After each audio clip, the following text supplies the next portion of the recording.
Hello guys, welcome to my YouTube channel. আজকের ভিডিওতে আপনাদেরকে দেখাবো আপনার রেশন কার্ডের 14 নম্বর ফর্ম কিভাবে ফিল আপ করবেন। 14 নম্বর ফর্ম মানে হচ্ছে বাপের বাড়ি থেকে শ্বশুর বাড়ির কার্ড শিফটিং। তো চলুন বন্ধুরা, আজকে আপনাদের ভিডিওর মাধ্যমে দেখিয়ে দিচ্ছি আপনারা এই 14 নম্বর ফর্মটি কিভাবে ফিল আপ করবেন। দেখতেই পাচ্ছেন এখানে লেখা আছে প্রথমে section A, existing card type and number of the person shifting into the new family. যেই ব্যক্তির কার্ডটা নতুন ফ্যামিলি ট্রান্সফার হবে সেই ব্যক্তির এখানে নামটা লিখতে হবে, অর্থাৎ তোমাদের বাপের বাড়িতে যে নামটা ছিল সেই নামটা এখানে সিম্পলি লিখে দেবেন। তারপর দেখুন লেখা আছে রেশন কার্ড টাইপ, যেই কার্ডের টাইপ হবে সেই কার্ডের টাইপের পাশে ঠিক চিহ্ন দিয়ে দেবেন। তারপরে দেখুন লেখা আছে ration card number, simply ration card নাম্বারটা বসিয়ে দেবেন। তারপর দেখুন এই যে এই দুটো আছে, এই দুটো আপনাদেরকে একটু পরে দেখিয়ে দিচ্ছি এগুলো কি বসবে। তারপর দেখুন লেখা আছে section B, existing card type and number of the head of family oblique any other member of the family where applicant went to shift, মানে যেই ফ্যামিলিতে শিফট হচ্ছে তার হেড অফ ফ্যামিলির নাম বসাতে হবে এখানটায়, বা না হলে যে কোনো ফ্যামিলির একটা মেম্বারের নাম বসাতে হবে। সিম্পলি যার অ্যাপ্লিকেন্ট করছেন তার হাজবেন্ডের নামটা সিম্পলি এখানে বসাবেন এবং এইখানটাতে ওয়াইফ লিখে দেবেন। এতে relation with the member whose details give below, এখানে সিম্পলি ওয়াইফ বসিয়ে দেবেন। মানে হচ্ছে এর সাথে এর কি সম্পর্ক সেটা এখানে আপনাকে বসাতে হবে, সিম্পলি এখানে বসিয়ে নেবেন। তারপর relation with HOF of new family, যেই ফ্যামিলিতে শিফট হচ্ছে সেই ফ্যামিলিতে যদি হেড হয় তার স্বামী, তাহলে এখানেও ওয়াইফ বসবে। যেহেতু তার স্বামী হেড নয় সেহেতু এখানে ডটার ইন ল লিখেছি। তারপর দেখুন এখানে লেখা আছে ration card type, simply ration card টাইপটা এখানে লিখে দেবেন। তারপর দেখুন লেখা আছে ration card number, simply ration card নাম্বারটা এখানে লিখে দেবেন। তারপর দেখুন লেখা আছে section C, reason for the shifting to the new family, কি কারণে আপনি আপনার কার্ডটা শিফট করতে চাইছেন তার জন্য এখানে আমাদেরকে ঠিক শুনে দিতে হবে। ম্যারেজ, যদি ম্যারেজ হয়ে থাকে তাহলে ম্যারেজ প্রুফ বা ডকুমেন্ট কিছু দিতে হবে, বা ম্যারেজ সার্টিফিকেট আপনাকে দিতে হবে। ডিভোর্স যদি হয় ডিভোর্সের সার্টিফিকেট দেখাতে হবে, বা আদার্স কোনো যদি রিজন হয় আপনাকে তার কাগজ দেখাতে হবে। চলুন বন্ধুরা, এরপরে আর দেখাচ্ছে আর কি করতে হবে। তারপর দেখুন লেখা আছে section D, contact details of the family, simply primary phone নাম্বারটা এখানে বসিয়ে দেবেন।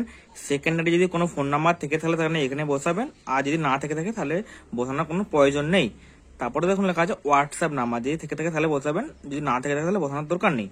তারপর দেখুন ইমেল আইডি, যদি থেকে থাকে তাহলে বসাবেন, আর যদি না থেকে থাকে তাহলে বসানোর দরকার নেই। দেখুন তারপর লেখা আছে if you do not want us to send e bill and other important message tick the box, আপনার যদি কোনো মেসেজ প্রয়োজন না থেকে থাকে তাহলে এই বক্সে ঠিক চিহ্ন দেবেন, আর যদি আপনার সমস্ত মেসেজ প্রয়োজন হয় তাহলে এই বক্সে ঠিক চিহ্ন দেবেন না। তো চলুন বন্ধুরা, এরপরে দেখা যাচ্ছে আর কি করতে হবে। তারপর দেখুন লেখা আছে section E, Aadhaar details of all existing DRC holder of the new family, যে নিউ ফ্যামিলিতে শিফট হচ্ছে সেই ফ্যামিলির সবারই যে ডিআরসি মানে ডিজিটাল রেশন কার্ড আছে তার এখানে ডিটেলস দিতে হবে। তারপর দেখুন লেখা আছে section E, Aadhaar details of all existing DRC holder of the new family, আপনি যে নিউ ফ্যামিলিতে শিফট হচ্ছেন সেই ফ্যামিলির সমস্ত ব্যক্তির এখানে ডিটেলস দিতে হবে আপনাদেরকে। তারপর দেখুন লেখা আছে name of member one, head of family, যেই ফ্যামিলিতে শিফট হচ্ছে সেই ফ্যামিলির হেড অফ ফ্যামিলির নামটা এখানে সিম্পলি লিখে দেবেন। তারপর digital ration card number, simply digital ration card নাম্বারটা এখানে লিখে দেবেন। কার্ড ক্যাটাগরি, কোন কার্ডের ক্যাটাগরিটা কি তারপরে ঠিক চিহ্ন দিয়ে দেবেন। আধার কার্ড নাম্বারটা সিম্পলি এখানে লিখে দেবেন। তারপর লেখা আছে হোয়ার পার্সন উইথ ডিসেবিলিটি পিডব্লিউডি, যদি কোনো থেকে থাকে তাহলে ইয়েস করবেন, না হলে নোয়ের পাশে ঠিক চিহ্ন দিয়ে দেবেন। তারপর লেখা আছে name of member two, simply সেভাবেই দ্বিতীয় ব্যক্তির নামটা এখানে লিখে দেবেন। ডিজিটাল রেশন কার্ড নাম্বারটা এখানে লিখে দেবেন, কার্ড ক্যাটাগরির পাশে ঠিক চিহ্ন দিয়ে দেবেন এবং আধার কার্ড নাম্বারটা এখানে লিখে দেবেন।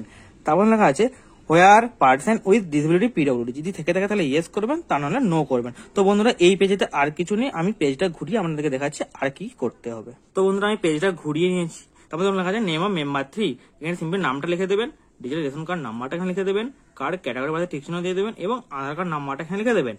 তারপর লেখা আছে হোয়ার পার্সন উইথ ডিসেবিলিটি পিডব্লিউডি, যদি থেকে থাকে তাহলে ইয়েস করবেন, নাহলে নোর পাশে ঠিক চিহ্ন দিয়ে দেবেন। তারপর লেখা আছে name of member for, simply নামটা লিখে দেবেন, ডিজিটাল রেশন কার্ড নাম্বারটা লিখে দেবেন, কার্ড ক্যাটাগরির পাশে ঠিক চিহ্ন দিয়ে দেবেন, আধার কার্ড নাম্বারটা এখানে লিখে দেবেন। তারপর লেখা আছে হোয়ার পার্সন উইথ ডিসেবিলিটি পিডব্লিউডি, যদি থেকে থাকে তাহলে ইয়েস করবেন, নাহলে নোর পাশে ঠিক চিহ্ন দিয়ে দেবেন। আর গাইস, এখানে নেম অফ মেম্বার 4 পর্যন্ত আছে, আপনার যদি আরো মেম্বার থেকে থাকে তাহলে সেম এরকম একটা পেজ নিয়ে নেবেন, দিয়ে সেটাতে আপনারা নামগুলো বসিয়ে নেবেন। যেহেতু আমার 4 জনের মেম্বার আছে সেহেতু আমি 4 জন করে আপনাদেরকে দেখালাম। চলুন বন্ধুরা, এরপরে দেখাচ্ছি আর নিচে কি কি করতে হবে। তারপর লেখা আছে section F, address details, district নামটা এখানে লিখে দেবেন, সাব ডিভিশন নামটা লিখে দেবেন, ব্লক মিউনিসিপালিটি যেটা হয় তার নামটা লিখে দেবেন, গ্রাম পঞ্চায়েতের নামটা লিখে দেবেন, রোড স্ট্রিট ভিলেজ যেটা হয় তার নামটা লিখে দেবেন, পোস্ট অফিসের নামটা লিখে দেবেন, পুলিশ স্টেশনের নামটা লিখে দেবেন, আর এদিকটা পিনকোড নাম্বারটা লিখে দেবেন। তারপর দেখুন এই যে বক্সটা আছে এই বক্সে ঠিক চিহ্ন দিয়ে দেবেন এবং যে ডেটে জমা করবেন সেই ডেটটা এখানে লিখে দেবেন। আর যে অ্যাপ্লিকেন্ট সে যে সিগনেচার করতে হবে তাহলে সিগনেচার, আর সিগনেচার না করতে পারে থাম ইমপ্রেশন দিতে হবে। এর সাথে ডকুমেন্ট দিতে হবে। আপনার যদি বিবাহ সূত্র হয়ে থাকে তাহলে ম্যারেজ সার্টিফিকেট, আধার কার্ড আর রেশন কার্ডের জেরক্স দিতে হবে। আর যতজন মেম্বারের আপনি অ্যাড করলেন এখানে, যতজন ডিআরসি হোল্ডার আছে ততজন ব্যক্তিরই আপনাকে আধার কার্ড আর রেশন কার্ডের জেরক্সটা দিতে হবে। আর আপনার ফ্যামিলিতে যদি কোনো 5 বছর নিচে বাচ্চা থেকে থাকে তাহলে তার জন্ম সার্টিফিকেটও কাজ হয়ে যাবে। তো বন্ধুরা, আপনারা এইভাবেই আপনার 14 নম্বর ফর্মটা বা শিফটিং করতে পারবেন। তো বন্ধুরা, এই ছিল আজকের আমার ভিডিওটি যদি ভালো লেগে থাকে চ্যানেলটিকে অবশ্যই সাবস্ক্রাইব করে দেবেন।